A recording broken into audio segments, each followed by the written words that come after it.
Sa loob ng mahabang panahon, namuhay ng may pagkakasundo ang mga tao at mga troll. Kalaunan, nanaig ang Kristyanismo sa Europa at hindi ito naging mapagparaya sa mga lumang alamat.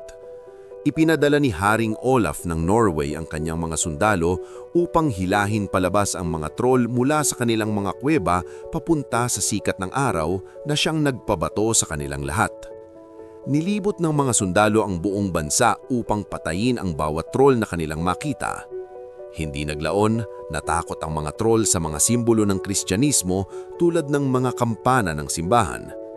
Dahil sa masaker, wala nang natirang troll na makikita sa lupain. Ikinuwento ang istoryang ito ng isang ama sa kanyang batang anak bago matulog, at ito ang nagbigay inspirasyon sa bata na maging isang paleontologist. Makalipas ang 30 taon, sa kabundukan ng Jotunheimen, isang misteryosong lalaki ang pumasok sa isang kubo. Habang tumitingin-tingin siya, bigla siyang inatake ni Nora na sinimulan siyang bugbugin at muntik ng saksakin. Gumit tumigil siya nang mapagtantong si Andreas pala iyon, ang kanyang kasamahan. Napansin ni Andreas na maraming aklat tungkol sa mga alamat ang nasa mesa at tinanong kung anong pananaliksik ang ginagawa niya ngayon, ngunit tumanggi si Nora na magsalita. Dumating si Andreas upang humingi ng tulong. 3 taon na ang nakalipas, nakatulong ang kaalaman ni Nora sa militar upang talunin ang isang dambuhalang troll sa kabundukan. Naging bahagi rin siya ng pumisyon ng troll, ngulit nagbitiw siya ng mapagtanto niyang hindi rin naiiba ang bagong gobyerno sa dating tiwali. Ngayon ay may restraining order siya mula sa palasyo. Sa kanyang mga gamit, nakita ni Andreas ang sariling aklat at pinasalamatan siya ni Nora sa pag-aalay nito sa kanyang ama na namatay sa huling pag-atake ng troll. Sinabi ni Andreas na matutuwa sana ang kanyang ama na makita ang natuklasan nila. Sa huli, pumayag si Nora na sumama. Sa biyahe sakay sa helicopter, pinapirma siya ni Andreas ng kasunduang pang-confidential. Sa halip na kanyang pangalan, isinulat niya ang Tiny Trolley Molly. Dumating sila sa power station ng Vemork at nakipagkita kina Professor Moller at Wangel na naroon din noong huling pag-atake ng troll.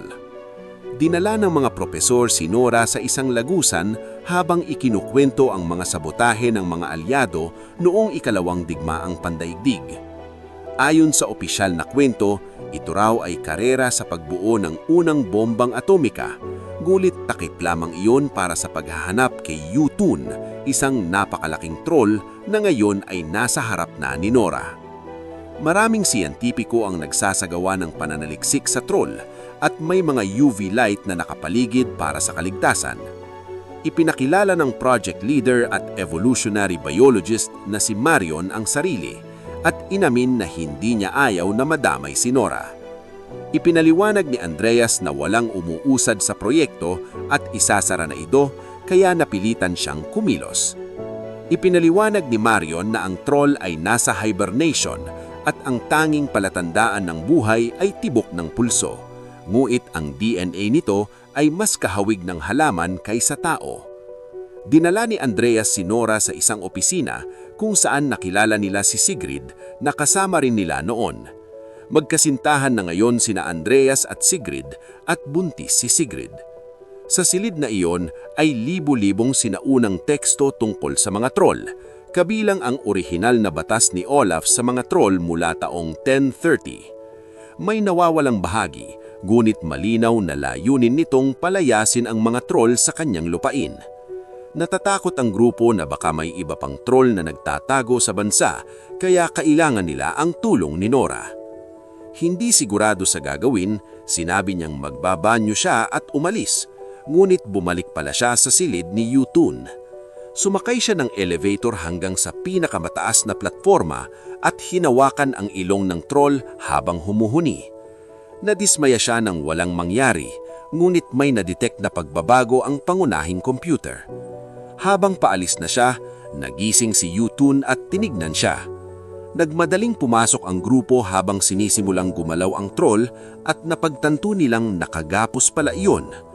Inutos ni Mueller na i-activate ang UV lights, ngunit ayaw ni Marion na patayin ang troll, kaya binuhusan niya ng kape ang mga controls. Nag-spark ang makina at tumigil ang mga ilaw. Habang sumasakay si Nora sa elevator, nagpanik ang lahat at tumakbo palabas ng gusali. Binasag ni Yutun ang tanena at hinampas ang kabina na nagpalapid sa kabina. Kumapit si Nora at nakaligtas ng dumilas sa lupa, bagamat kailangan pa siyang tulungan ni Andreas. Nakita ni Mueller ang isang sample ng troll at kinuha ito bago tumakas. Si Yutun ay tuloy-tuloy na sa laboratorio at naapakan si Wangel na agad namatay. Nagsanib sina Andreas at Nora kina Sigrid at Marion at tumakbo patungo sa emergency exit. Winawasak ni Yutun ang gusali upang lumabas at sandaling tinignan ang grupo bago umalis.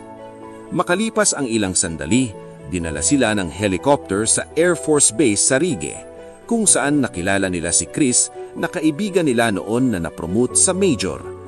Habang naghihintay sa conference room, nag-away sila ni Marion dahil sa kapabayaan kay Yutun.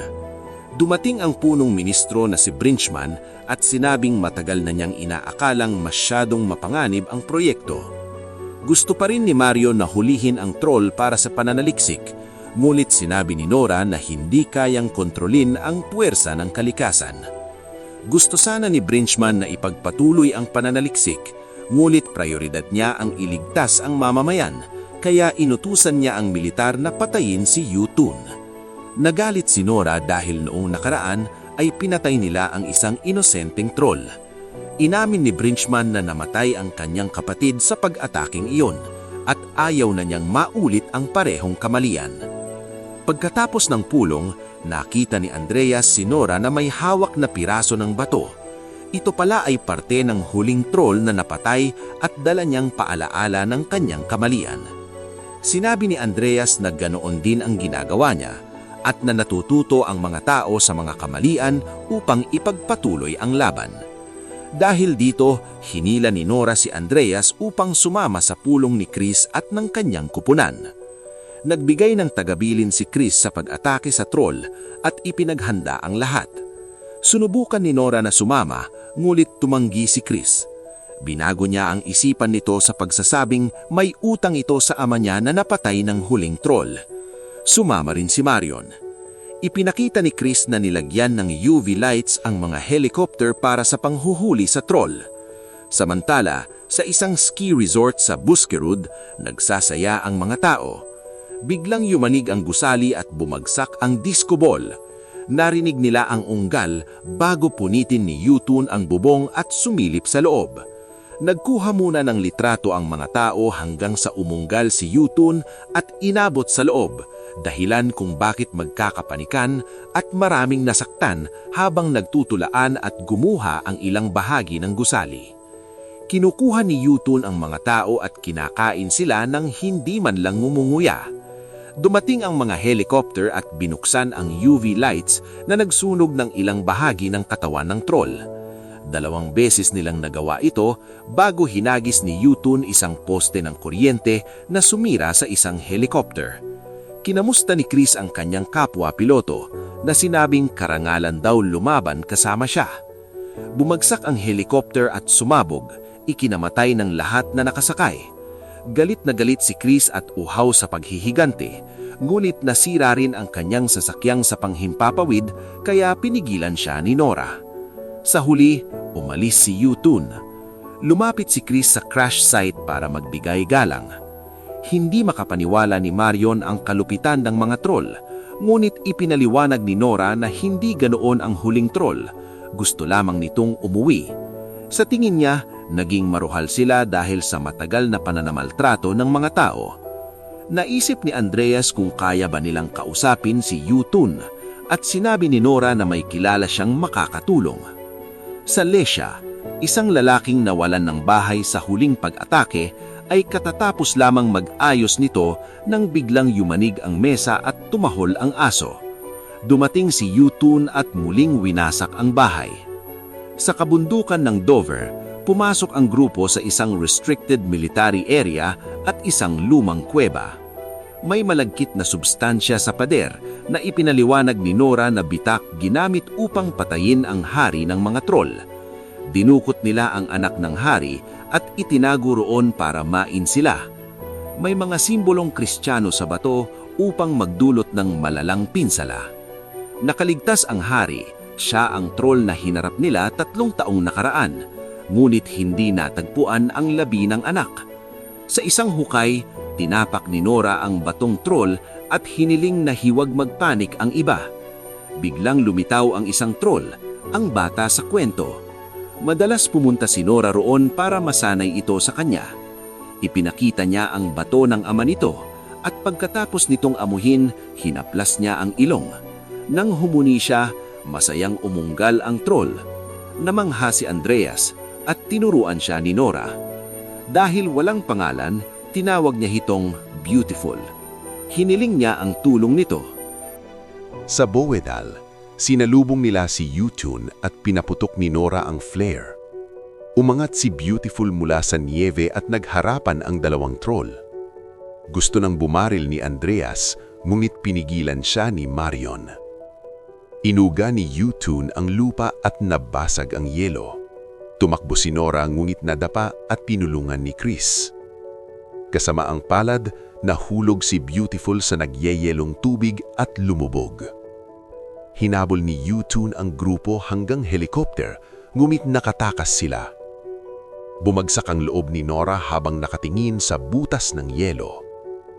Sa isang air ambulance base, ikinwento niya kay Marion kung paano minsang lumabas si Beautiful at tahimik na tumingin sa mga bituin bago bumalik sa kuweba. Napansin ni Marion na sinusundan ni Yutun ang ruta ng mga pilgrim patungong Nidaros. Naalala ni Nora ang kwento ng kanyang ama. Dito namuno si Olaf. Ibig sabihin, paghihiganti ang pakay ni Yutun. Lumipad sila patungong Trondheim at nakita nila ang Nidaros Cathedral, ang dating puso ng Norway. Iniwan ni Chris ang kanyang mga armas sa pasukan. Hinanap nila ang libingan ni Olaf sa tulong ni Esther. Sa ilalim ng simbahan, natuklasan nila ang lihim na silid. Natagpuan nila ang mural ni Olaf at gamit ang mga sulo, nabuksan ng isang pinto patungo sa libingan. Sa loob, nakita nila ang kalansang ni Olaf na may hawak na pilak na espada. Sa bulsa nito ay ang nawawalang bahagi ng batas ng troll. Pinagsama ito ni Sigrid at nalaman nilang tutol pala si Olaf sa pagpapaalis ng mga troll. Pinatay siya ng simbahan upang ipagpatuloy ang massacre. Hindi paghihigante kay Olaf ang nais ni Yutun, kundi sa buong sangkatauhan. Kumalat ang mga video ng pag-atake at nag-alala ang buong mundo. Ipinahayag ng pamahalaan ang paglikas ng mga tao sa ruta. Bumalik man ang utos kay Chris, pinili niyang manatili. Naisip ng grupo kung ano ang ginamit ni Olaf laban sa mga troll noon. Naalala ni Nora ang banal na tubig. Nang hawakan nito ang batong troll, agad itong nabasag. Patunay na mahina ang mga troll sa banal na tubig. Tumulong ang mga sibilyan sa militar. Tinuruan ni Esther si Andreas na patunugin ang mga kampana habang pinupuno ng banal na tubig ang mga sandata. Dumating si Yutun at winasak ang mga gusali. Pinatunog ang mga kampana at binaril siya ng bala na may banal na tubig. Bagamat nasasaktan, patuloy siyang sumusulong. Sinabog ni Chris ang mga pampasabog, mulit buhay pa rin si Yutun hanggang sa marinig ang isang ungol. Bumalik si Beautiful at naglaban ang 2 troll sa ilog. Matindi ang laban at halos matalo si Beautiful. Naisip ni Marion na atakihin ang puso ni Yutun mula sa loob. Isa na lang ang bomba. Tumalon si Andreas dala ang granada at bomba.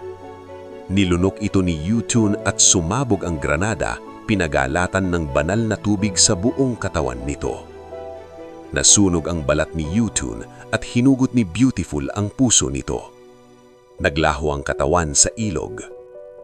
Kalaunan, inayos ang simbahan at itinuro ni Esther ang totoong kasaysayan ni Olaf.